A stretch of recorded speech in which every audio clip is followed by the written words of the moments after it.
जरा तसव्वुर कीजिए, एक शहजादी जिसके पास सब कुछ है, एक आलीशान महल, अनमोल जवाहरात, हर मुमकिन आसाइश, लेकिन इसका एक अकीदा, एक जुमला उसके बादशाह बाप को सख्त नागवार गुजरता है। आज हम जिस मखूज का जायजा ले रहे हैं वो बज़ाहिर एक सादा सी हिकायत है, ईमान की हाकिमियत और सब्र की शहजादी। लेकिन इस सादगी के पीछे ना दो तरह की ताकतों का एक जबरदस्त टकराव छुपा हुआ है। आज हम इस कहानी की तहों को खोलकर ये समझने की कोशिश करेंगे कि जब दुनियावी ताकत और अंदरूनी यकीन आमने सामने आते हैं तो कौन सी ताकत ज्यादा पायदार साबित होती है। ये एक बहुत दिलचस्प जाविया है आपका, क्योंकि ये कहानी सिर्फ अच्छाई और बुराई की नहीं है। ये दो मुख्तलिफ वर्ल्ड व्यूज, मतलब दुनिया को देखने के नजरियात की कहानी है ना। एक नजरिया कहता है कि ताकत, दौलत और इख्तियार ये सब इंसान की मेहनत और जहानत से हासिल होते हैं, जबकि दूसरा नजरिया कहता है कि नहीं, ये सब चीजें एक आला ताकत की तरफ से अमानत है और बस यहीं से असल कश्मकश शुरू होती है। बिल्कुल, कहानी का मरकज एक बादशाह और उसकी बेटी शहजादी आयशा, इनके दरमियान एक बज़ाहिर बड़ा मोहब्बत भरा मुकालमा है। बादशाह अपनी बेटी से बहुत प्यार करता है, लेकिन वो उससे बार बार एक ही सवाल पूछता है, बेटी, ये सब कुछ, ये महल, ये आसाइशें तुम्हें किसने दी हैं? इस सवाल में मोहब्बत तो है, लेकिन साथ में एक तवक्को भी छुपी है। वो चाहता है कि उसकी बेटी उसकी अजमत का एतराफ करे। और शहजादी आयशा का जवाब हमेशा वही होता है जो बादशाह के लिए नाकाबिले बर्दाश्त है। वो मुस्कुराकर कहती है, अब्बा जान, ये सब अल्लाह ताला की देन है।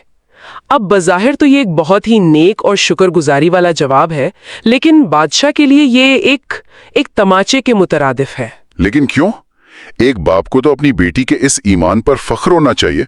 वो इतना नाराज क्यों होता है? क्या ये सिर्फ अना का मसला है? मुझे ये बात थोड़ी अजीब लगती है। वो तो बादशाह है, उसे अपनी ताकत पर इतना यकीन होना चाहिए कि एक जुमले से उसकी बुनियादें ना हिले। ये सिर्फ अना से बढ़कर है। इसे हम एक बादशाह के नुक्ते नज़र से देखते हैं। इसने अपनी पूरी जिंदगी सल्तनत बनाने, जंगें लड़ने और दौलत जमा करने में गुजारी है। उसके लिए उसकी ताकत और उसकी बादशाहत ही हकीकत है। जब उसकी अपनी बेटी, जिसके लिए उसने ये सब कुछ किया, ये कहती है कि ये सब तुम्हारी वजह से नहीं बल्कि किसी और की वजह से है, तो वो इसे अपनी पूरी जिंदगी की मेहनत की नफी समझता है। मतलब ये सिर्फ नाशुक्री नहीं, ये एक तरह से बगावत है। अच्छा, तो आप ये कह रही हैं कि बादशाह को ये डर भी हो सकता है कि उसकी बेटी का ये नजरिया उसे कमजोर और गैर महफूज बना देगा, कि अगर वो दुनियावी ताकत को तस्लीम नहीं करेगी तो इस दुनिया में जी नहीं पाएगी। बिल्कुल, ये एक बाप का खौफ भी हो सकता है जो तकब्बुर के पर्दे में छुपा हुआ है।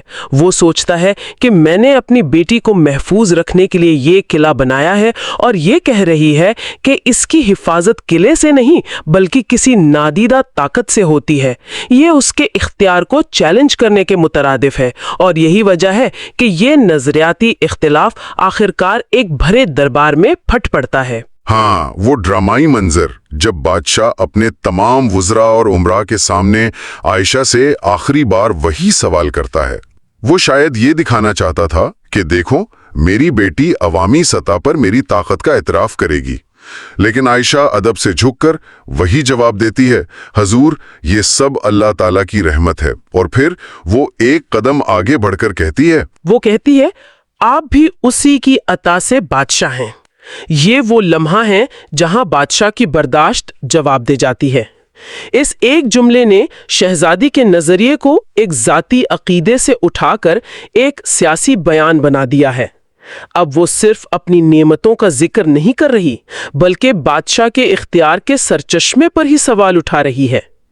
भरे दरबार में ये बादशाह की तौहीन की इंतहा थी। और यहां से कहानी एक इंतहाई मोड़ लेती है। बादशाह गुस्से में ये साबित करने के लिए कि असल ताकत किसके पास है, एक नाकाबिले तसव्वुर कदम उठाता है। वो हुक्म देता है कि जो पहला फकीर महल के दरवाजे पर आए उससे शहजादी की शानी कर दी जाए। जी, और वो फकीर भी कोई आम भिखारी नहीं बल्कि एक बूढ़ा कोढ़ का मरीज है। बादशाह का ये अमल सिर्फ सजा नहीं है, ये एक पैगाम है। वो कह रहा है, तुम्हें अपनी नादीदा ताकत पर भरोसा है ना, तो अब जाओ और देखो कि वो तुम्हें इस जिल्लत से कैसे बचाती है। وہ اسے اس کی زندگی کی سب سے بڑی آزمائش میں ڈال دیتا ہے تاکہ اس کا عقیدہ ٹوٹ جائے۔ لیکن جو بات مجھے سب سے زیادہ متاثر کرتی ہے وہ ہے عائشہ کا رد عمل۔ محل سے نکلتے وقت جب اس کی ماں رو رہی ہوتی ہے تو وہ اسے تسلی دیتے ہوئے کہتی ہے، امی پریشان نہ ہو، اللہ میرے ساتھ ہے۔ اس میں کوئی گھلا نہیں، کوئی شکوہ نہیں، کوئی ڈر نہیں۔ یہ حیران کن حد تک پرسکون رد عمل ہے۔ یہی تو وہ نقطہ ہے جہاں کہانی ہمیں کردار کی اصل طاقت دکھاتی ہے۔ آسائشوں میں ایمان کا دعویٰ کرنا آسان ہے، اصل امتحان تو تب ہوتا ہے جب آپ سے سب کچھ چھین لیا جائے۔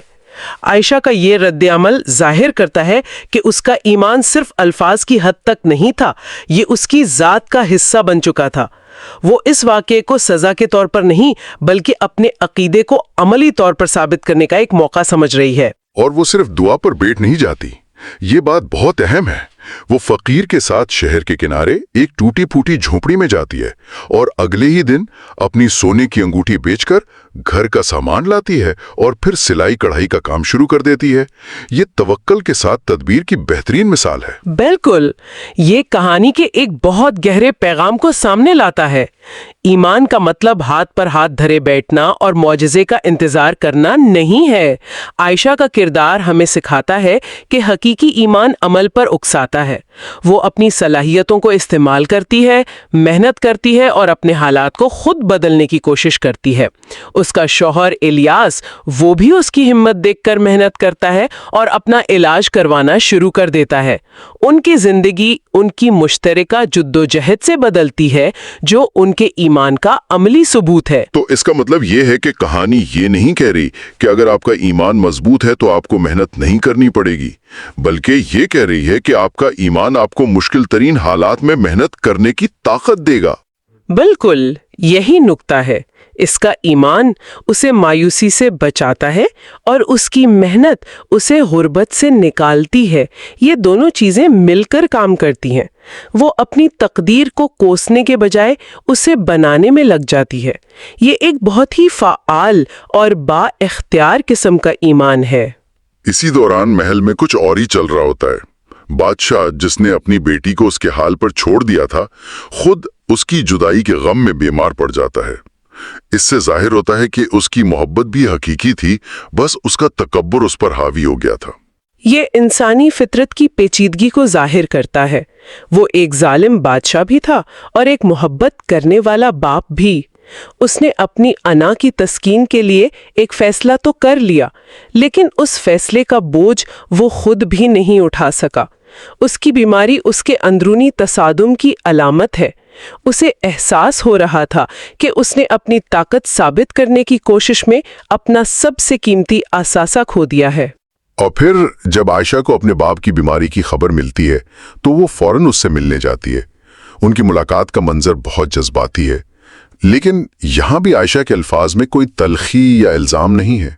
وہ کہتی ہے، ابا جان، میں آپ سے ناراض نہیں ہوں، جو ہوا اللہ کی مرضی سے ہوا، بلکہ سچ تو یہ ہے کہ میں نے زندگی کا اصل مطلب اب سیکھا ہے۔ یہ مکالمہ دونوں کرداروں میں آنے والی تبدیلی کو ظاہر کرتا ہے۔ بادشاہ اپنی غلطی تسلیم کر کے عاجزی سیکھتا ہے۔ اس کا تکبر ٹوٹ چکا ہے۔ اسے سمجھ آ گیا ہے کہ حقیقی طاقت لوگوں کو جوڑنے میں ہے، توڑنے میں نہیں۔ دوسری طرف عائشہ کی آزمائش نے اسے مزید مضبوط بنا دیا ہے۔ اس کا نظریہ اب صرف ایک عقیدہ نہیں رہا، بلکہ ایک تجربہ بن چکا ہے۔ اس نے محل کی دیواروں سے باہر نکل کر حقیقی عزت اور خودداری کمائی ہے۔ اور پھر کہانی کا سب سے بڑا راز سامنے آتا ہے۔ جب بادشاہ اپنی بیٹی سے معافی مانگ رہا ہوتا ہے تو الیاس، جو اب مکمل صحت یاب اور ایک پروقار شخص نظر آ رہا ہے، اپنی اصلیت بتاتا ہے۔ وہ کہتا ہے کہ وہ کوئی فقیر نہیں بلکہ پڑوسی سلطنت کا شہزادہ ہے، اور اس نے یہ روپ عائشہ کے کردار کو پرکھنے کے لیے دھارا تھا۔ اب سچ کہوں تو یہ حصہ مجھے کسی پرانی فلم جیسا لگتا ہے۔ کیا یہ تھوڑا زیادہ سویدھا جنک نہیں ہے؟ بظاہر ایسا لگ سکتا ہے، لیکن اگر ہم اس کے علامتی معنی کو دیکھیں تو یہ بہت گہرا ہے۔ یہ انکشاف کہانی کو صرف ایک خوشگوار انجام نہیں دیتا، بلکہ یہ عائشہ کے کردار کی حتمی تصدیق کرتا ہے۔ الیاس کو اس سے محبت اس کی شاہی حیثیت کی وجہ سے نہیں ہوئی، بلکہ اس کی داخلی خوبیوں کی وجہ سے ہوئی۔ اس کا صبر، اس کی محنت، اس کا ایمان، उसने आयशा को उस वक्त पसंद किया जब उसके पास ज़ाहिरी तौर पर कुछ भी नहीं था।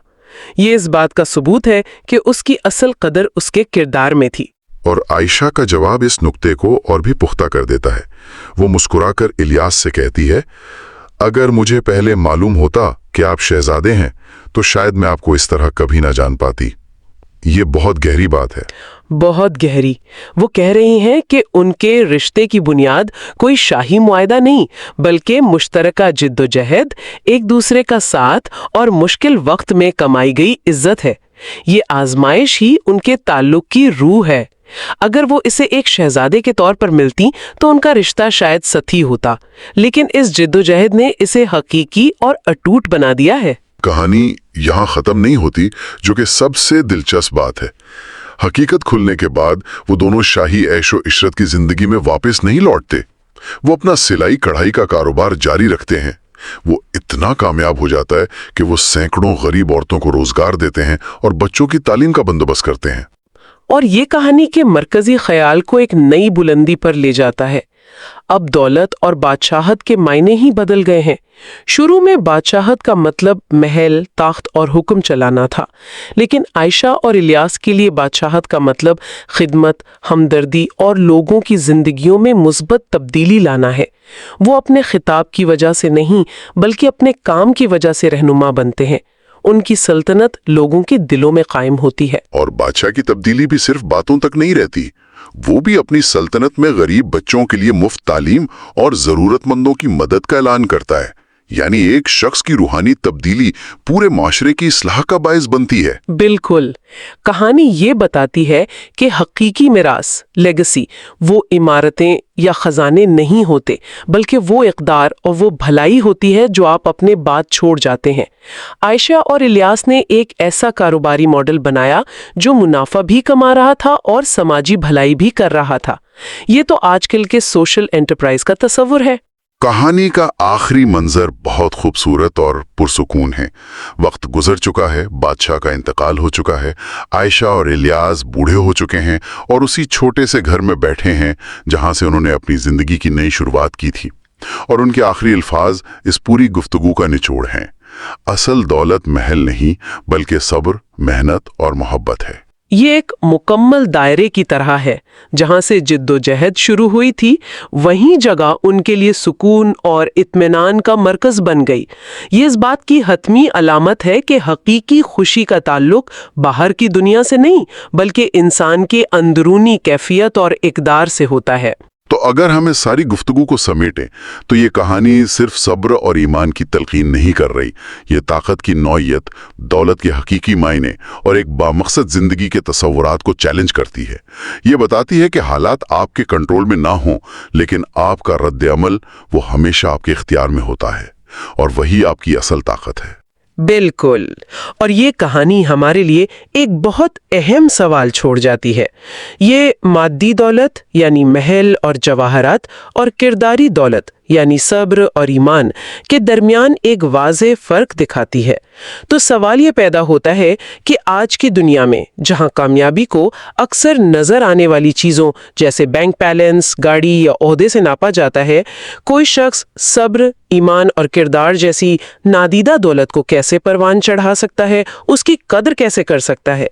क्या ये दो किस्म की दौलतें एक साथ चल सकती हैं, या एक को पाने के लिए दूसरे को कुर्बान करना ही पड़ता है?